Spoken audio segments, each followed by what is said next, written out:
বর্তমানে খেয়াল করলে দেখা যায় প্রায় অনেক মেয়েরাই আছে যারা বিয়ের পর নিজের নামের সাথে স্বামীর নাম যুক্ত করে দেয়। মেয়েরা একমাত্র শুধু নিজের নামের সাথে বাবার নাম যুক্ত করতে পারবে, স্বামীর নাম নয়।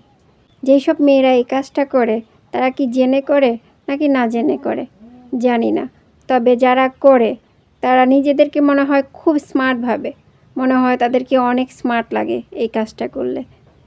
যদি হাজব্যান্ডের অনেক টাকা পয়সা থাকে কিংবা হাজব্যান্ড কোনো নামি দামি হয় কিংবা তাদের যদি বংশ পরিচয় যদি একটু উচ্চ লেভেলের হয়, তাহলে বিশেষ করে মেয়েরা এই স্বামীর নামটা নিজের সাথে যুক্ত করতে খুব আনন্দ পায়। তারা ভাবে যে স্বামীর নামটা যুক্ত করলে বুঝি তারা অনেক বড় কিছু হয়ে যাবে, কিন্তু আসলে না, এই কাজটা করা একদমই ঠিক না।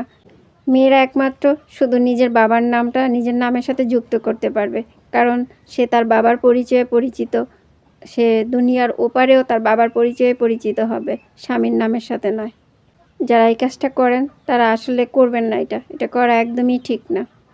আর আমার কথায় যদি আপনাদের খারাপ লাগে তাহলে গুগলে সার্চ দিয়ে দেখবেন স্বামীর নামের সাথে নিজের নাম যুক্ত করা যায় কি না, তাহলে আপনারা ভালো করে উত্তর পেয়ে যাবেন।